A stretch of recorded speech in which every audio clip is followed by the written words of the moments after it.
everyone, it's great to be back here, and it's beautiful, absolutely beautiful and radiant, like as we're looking. Of course. To be here once again. We are the Paragon lovers, and we have the mandate to showcase God's template in marriage. I am Blessing Mojisola Oduni. And I'm Adebayo Oluwatobi Oduni. And you're welcome. All we have to say to you is welcome. Welcome. Ekabo. Do you know welcome now, sir? Anyway, we are greeting with all languages to say welcome. Okay, now go this. Now go this, thank you. But you're welcome. Dalu.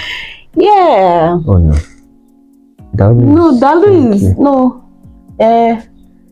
You understand? Understanding matter. I know you understand. But you're welcome, and it's great. It's absolutely lovely. For our first-time audience, we want to say that we're a family of love, and our videos are about faith, lifestyle, career, purpose, relationships, and we want you to just keep staying tuned to our channel. We're a family of love, and we radiate love. Yeah, at all times. So this is an extension of what we treated in our previous video. All you want to do now, right now, is to grab your popcorn or just stay relaxed and enjoy the continuation of the previous video. If you've not watched the previous video, take a pause. You might want to go back to see the previous video so you understand all that we'll be doing in this video.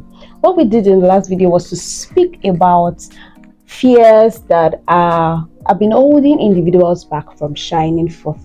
Hindrances to shining forth. We spoke about those fears, we spoke about a lot of things. I'm sure you'd want to go back to the previous video to watch. Yeah, basically we itemize different fears. Of course, it is important we have our anchor scripture, which is Matthew 5:16, which says, let your light so shine before men that they may see your good works and glorify to your Father which is in heaven. And I remember we spoke about we ended the video with arise and shine, the light has come. So we we're expected to shine at all times. That is God's command. It's a command, arise and shine. All right, so whatever God has actually embedded inside of you, your potentials, is expected to show forth so that others will probably or will most likely learn from it. And of course, you on your own part harness your skill sets and ensure that you develop and you're always shining at all times. That's actually very, very correct, and I felt His Excellency was already delving right into the video. So in today's video, we'll be sharing practical steps to shining. In the previous video, we spoke about the fears and everything around shining. Why are people not be shining? In today's video, we'll be holding your hands through the steps to shine. Actually want to shine, help me, help my life. Help me with the steps to shine. That's what we'll be doing in this video. So I'll just let it start from. Let's just start from the what start. From the what start. If you know, you know. Alright, so the first step is start that particular thing. Start now. Start it now. Dip your foot in the water. What do I mean? The story of Jesus and his disciples were already in the journey and he had to catch up with them because he was praying. You had all night praying, you had to stay back and he needed to join them. So while in the journey, while moving, they've actually gone far and he needed to meet up with them. And what did they have to do? It was just a natural thing for him. He had to walk on water because he was already in the boat and he had moved far and there was no any other free boats to meet up with them with. So he needed to move ahead. So he didn't jump, of course. He walked on the water. The disciples seeing, they were astonished. They were like, is this a ghost? Of course, that had never happened prior to that time. And Peter on his own part as well felt, okay, if you are the one which we've been working with, bid me to come. And he said, come. And Peter took this step. And at that point in time, that was the first launching. And like I would say, you need to take that step. Of course, there are several things that will happen along the way. Of course, you do not expect to get 100% when you launch in. Just like Peter, you end up probably sinking. You end up getting 2%, 3%. Like that's a progress level, which is more or less like the fear that most people don't want to go into it all.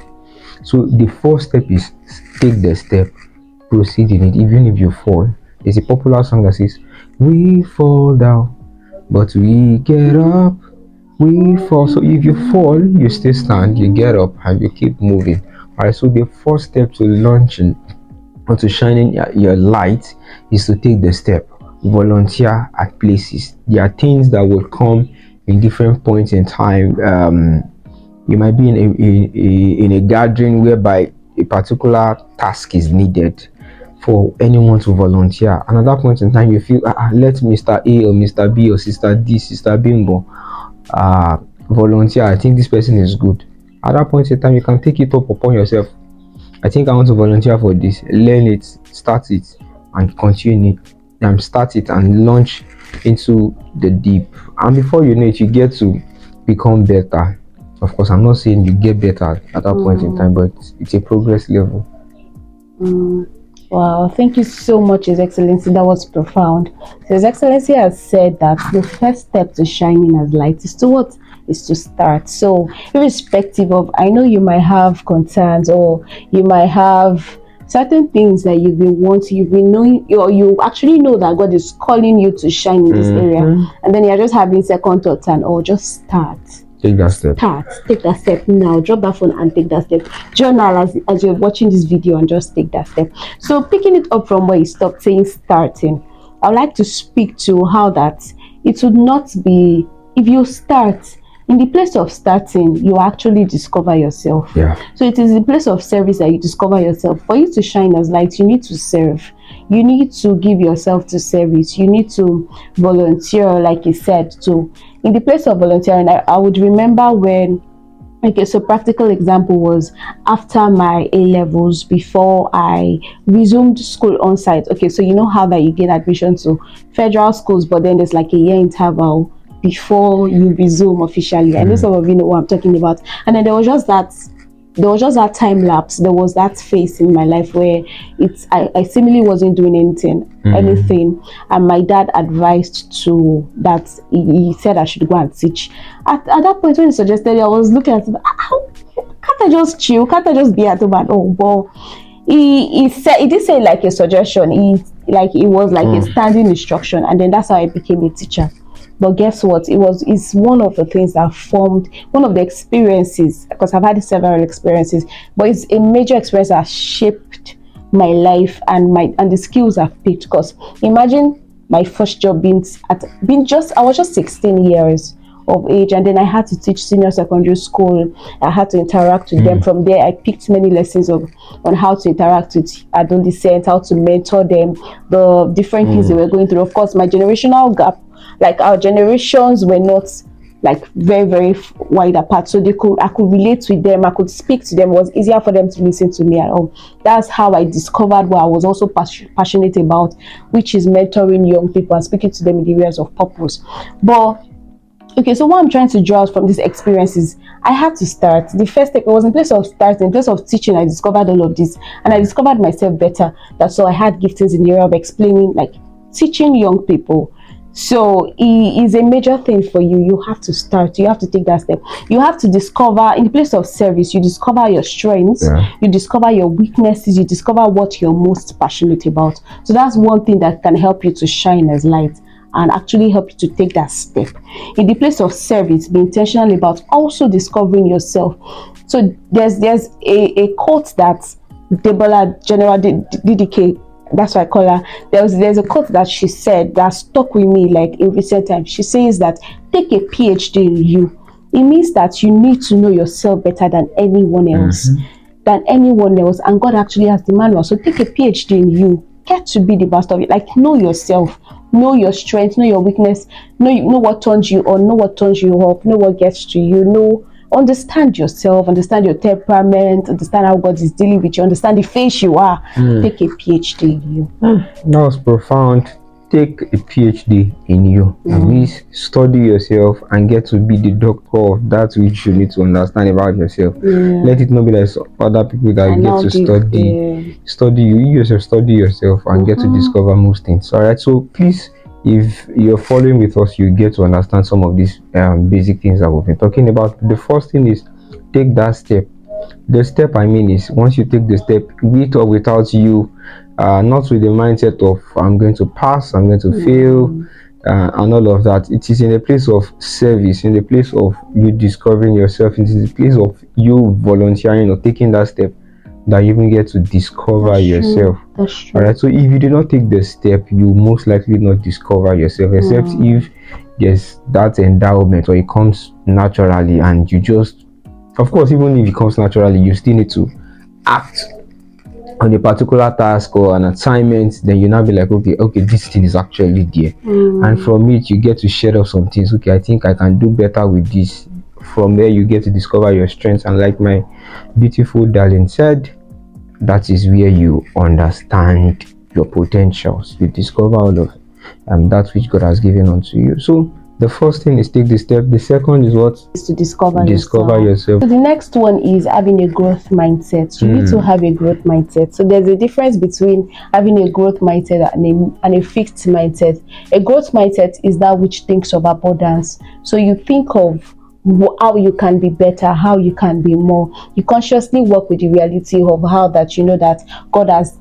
For me, one of my greatest slogans is there is more, because there's always more. Even when people think I've got you to the peak, there's still more. It cannot, I cannot exhaust the more, because even in God, there's one word like akikiton, like it's inexhaustible. So for me, that means being that I'm created in the image of God, there's always more for me too, because He's calling me deeper and deeper day by day. So there's more for you. So if you have consciously, constantly and consistently, and then consciously have that mindset of saying that there's more, you would want to grow. You would want to move up the ladder wherever you are. You would want to aspire to do great things. I'm never talking about aspire to perspire now, but you would just always want to learn. When you have a growth mindset, you always want to learn. You are curious about things around you. You are curious about taking online courses. Okay, so how would the certification help me? You're not just stagnant. You're not just feeling comfortable in what you're doing. You are consciously. It's like you're in a race. It's like there's something that is chasing you. Like sometimes I jokingly say, my goals are chasing me, and it's true, because if you have a growth mindset, is how that you want to pursue excellence, like it's a pursuit. So that's what I'll say from the growth mindset for me. So the other point is continuous learning. Continuous learning. I see this as a point whereby you have to, more like a circle. A circle, if you look at a circle, right, there's no how you can pick the standpoint, and there's no how you can pick the end point. It is continuous. It's different from a straight line. Now you look at a straight line, no matter how long, there's always a beginning and there's always an end. No matter how long, no matter the length, there's always a beginning and there's always an end. So this is more or less like I take that as a perfect situation. That's a perfect line, the beginning to the end. But on the other, which I spoke about, which is the circle, it is continuous. You can't pick the beginning, you can't pick the ending, except if you are the one that drew it. But then afterwards, it's still continuous. So a circle is more or less like something that is continuous. Alright, so if you want to shine your light, if you want to shine the light which God has given unto you, alright, you have to be continuous. You have to continue in that which you have, which God has placed in your hands, those potentials. There's always a piece of consistency. You start it up today, you get better at it. Privileged to teach some of younger folks and people in area of music, and they get to tell me, teacher, at this point in time, when you give them some assignment, they'll be like, my hands are paining me, my waist, my wrist, and all of that. I get to tell them that you just have to, you endure the pain irrespective of how you feel, right? You get to understand this. So if you take up a challenge, take up a potential, most likely all of the time it does not come in smoothly. But then in the place of consistency, in the place of you putting it up at every point in time, practice upon practice, doing that which you expected to do at every point in time, then after a while you get to become master of your own craft. You become perfect at whatever you do. So that is excellence as it is. But then it doesn't just come in handy. It doesn't just come into you like at a rush. You have to be consistent with it. So that is how I see growth. You pick up that and you continue with it, and you draw out goals. Your goals has to be It has Specific. to be specific, it has to be measurable, it has to be achievable, it has to be realistic, and it has to be time bound with different factors alongside. With this, you get to shine the light which God has placed in your life. So remember that we're talking about practical steps to shining. We're talking about things around shining. So what can you do? We are really now to the things you can do to be able to shine on a consistent basis. Another thing, so I would even pick it up from where you stopped saying that how that we should continuous learning, being a master of yourself, setting goals and all. I remember so recently we're having this discussion on how that our visibility was not really encouraged. There's this thing about the workspace. I don't even think it's about workspace. I think it's a general thing, but I've noticed it within corporates a lot. You could be doing so much. You could be doing so many things, but nobody knows about it. Nobody sees what you do, right? And there's also a place of somebody that doesn't even do up to you. The person is consistently telling stories through LinkedIn posts, telling stories, showing their works. If the organization had that opportunity to recommend somebody, tell me who would they recommend? Who do you think they will recommend? Of course, they recommend the person that constantly puts himself or herself out, because the person is operating beyond the four walls of the organization. The person has become a global talent, because indeed the world is a global village. Just on how far we become global talents, and then we can now start to explore on site and all. But the real deal is visibility. There's a great connection between shining as light as visibility. Visibility is very, very, very important. Your personal brand. So remember, we were taking this like in steps. You cannot fully utilize your personal brand without discovering you. Remember that we said that you have to take a PhD in you. Also, you have to take a PhD in your craft. If you're into communications, if you're into content, if you're into design, desire to be a master of your craft, like I said, desire to be a PhD holder in that craft, such that nobody just comes and rubbish. Like, of course, we have critics and all, but before we'll see somebody that will criticize your work, the person would have done like this. So desire to be the best, give it the best shot. Remember that there is no, you cannot say you are shining as light without being excellent. Of course. You have to be excellent on a consistent basis. Not like you're excellent today, tomorrow, like you're high up, tomorrow you're down. It has to be it has to be that pace of being consistent. Consistency wins. And there was this challenge we were talking about, that like we said, challenge on LinkedIn, how that people post on 21 days. I was still telling His Excellency that we need to do this. We need to partake in this challenge. We need to join this challenge and ensure that, because I know that if we consistently post on for those 21 days, it will be easier to post throughout. And we're not just posting anything, no. The Bible says that let your light so shine before men that they may see your good works. So we're using that platform to showcase the good works that Haba is doing through us, to tell our impact stories, how that people sit and they're inspired, how that we keep pitching and poaching for ourselves for opportunities. So that's one thing I wanted to say, that there's a great interconnection between shining and visibility. Be visible, register your presence. You're working in an organization, register your presence by delivering great value. Be a value giver. Those are the ways to shine in as light. I was going to ask a question. So what happens if I want to shine, I want to put myself all out? How should we strike the balance between that and in the area of not wanting to show off? There are several things that happen out there, especially social media. People be like, oh, whatever you see on social media, they are not true. People just want to exaggerate things and all of that. Or in the fear of, I don't even know who is who, those that are out there. Why should I put myself out? Why? Let me just be on the low key. Most people, like average persons, want to, let me just be there. Let me do my thing low key. Let me continue with that which I have. And on the other end, people, yes, this particular person is, whatever I do, let me just put it all out. So how do we balance between creating visibility and just trying to show off?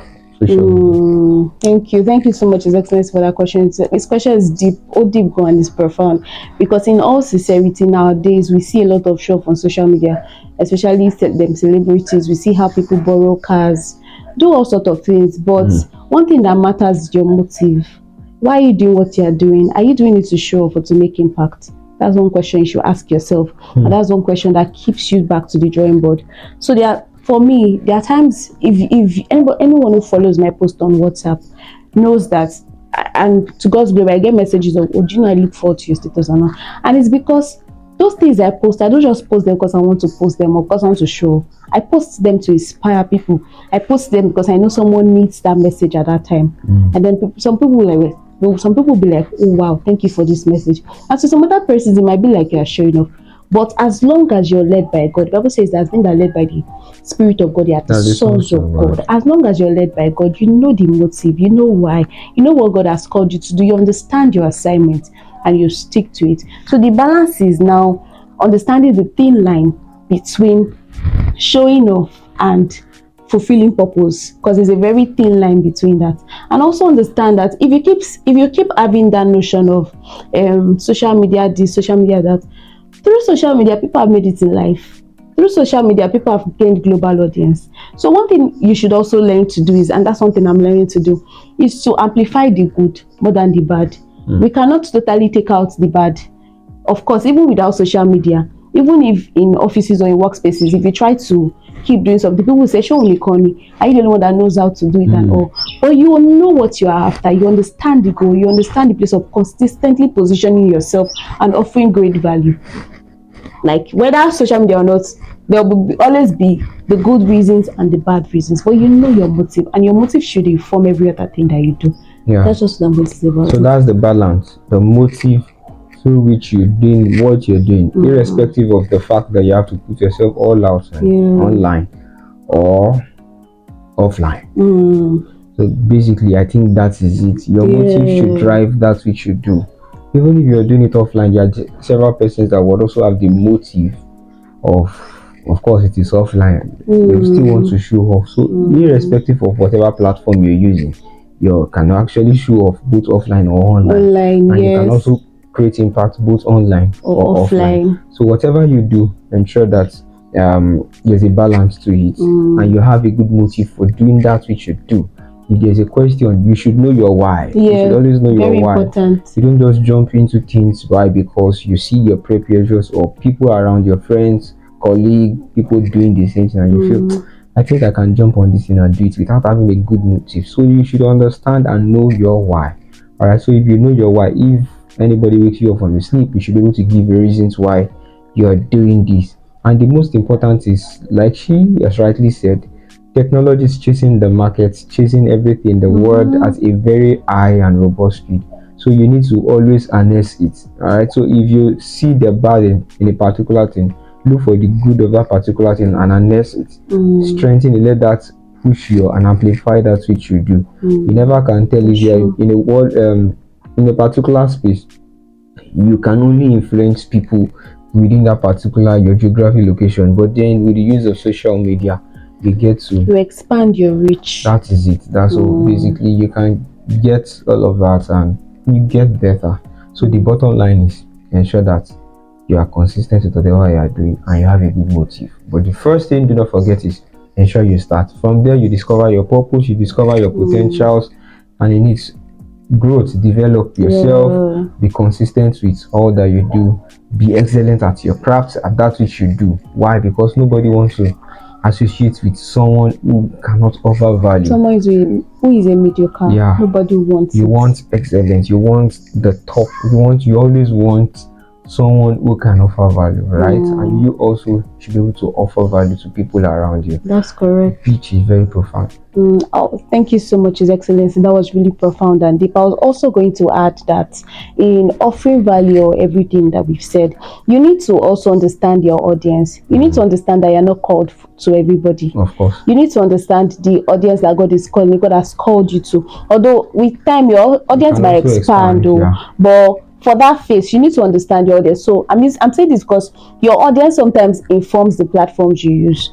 So we just use LinkedIn because, of course, LinkedIn is a professional platform. I know I'm answering the part of the question that says that a lot of people tell lies on social media, and how do you want to know genuine? So for LinkedIn is a professional platform, and they're actually very, very good opportunities there. You can harness the opportunity of LinkedIn. Medium, there's some other professional platforms where professionals stay on, and where you know that these people are high profile people and they're genuine to an extent. And then I also wanted to speak and strike a balance to people that would also come and craft out interesting profiles, and then when you actually get to engage them in conversations, their profile does not match up with what they carry. So that's one thing I've told myself, that whatever I'm writing in my profile, it is who I am, it is what I carry. And You what must, can do. yes, and what I can do. Some people will write different things they cannot do on their profile, and by the time people get to engage with them, they're like, what people, and they're disappointed. No, don't do that. Be a master of your craft, and then now craft, and then harness your profile or craft out your profile to match up what you represent. And then also wanted to speak to platform. So everybody, you cannot tell me that you do not have a platform. We all have platforms. His Excellency, Paragon lovers, we have a platform. We have this platform. You have a platform. Knowing your platform would help you to shine. It might not even be online. It might just be your sphere of influence. But online helps to amplify your work. It might be your sphere of influence. Look around you. You have a platform. Use it well and harness it well. And then to end this part, I would say document all that you do. Yeah, all right, so if you document, which is more or less like an extension of what we've been saying, which is another social media, all of these things are more of documentation. All right, if you don't want to go all out doing all of that, there are places whereby you need to document your progress level. Another thing is celebrate your little wins. Celebrate Your little wins. Write that down. Celebrate your little wins. Whatever little achievement you've been able to, in the space of an hour or two, celebrate it and take yourself back, cast your mind back to probably a day, 2 months, hours before you were unable to achieve this particular task. And in the space of like 2 hours, in the space of 2 days, 3 days, a week or so, or a month, irrespective of whichever timeline you use, and you find out that you can't do this before, but now you can. It's more or less like saying, before I was blind, now I can see. So before I couldn't do this, now I can do this. And then you're encouraged to do more. Just celebrate. You don't no need to wait for anybody to motivate you. Motivate yourself, cheerlead yourself, tell yourself I'm doing well and all. And to round off this particular session, there was something I was sharing with His Excellency Parity now. I was saying that, so one thing that's been ringing in my mind is, so after I'm gone, after we are gone to God's glory, what would remain? What would generations to come actually read and say? You know that shining does not just stop at when you're alive. Of course, you should be able to shine even. There are some people that still shine when they are dead. Talk of likes of Dr. Miles Monroe. Talk of, like, there's so many people that still shine, like, even in death. So ask yourself this question: how do I want to impact generations even when I'm not here anymore? And one way to do that is write books. Writing books stems from place of also documentation, documenting your own stories and bringing out lessons from it. Write books. That's one thing we're working on. Write books. Videos. Those videos would remain even when we are not yet to God's glory. They will still remain. So it's profound and deep. This topic of shine as light is not one that we can totally exhaust in a video and all. But we hope that with this video we've been able to convince and not confuse you. All right, I was going to say something. Another thing is take feedback, which is very important. Take feedback. Why? Let me pause there. If you've watched our video to this point, you are the real MVP. You guys are the real MVP. So like I said, we need your feedback. Yeah, we also want to shine, want to improve, want to get better. All right, so please enter our comment section, enter our DM. You have a Gmail. Send us a mail. Tell us what we're doing well, what we're not doing well. Let us see your comments. So we love feedback. So if you want to shine, if you want to shine the light, you must be willing to take feedback. That's one thing I'm still learning. Feedback can come in different angles. It depends on your reaction or your disposition to the feedback that you receive. You know, some people can be so mean. They can just tell you some things. They can just criticize you. They're blunt. They'll just say it. Like, they won't even package it. The part is, how do you react to such? But the bottom line is, take feedback. It helps you shine. Be willing to work on it.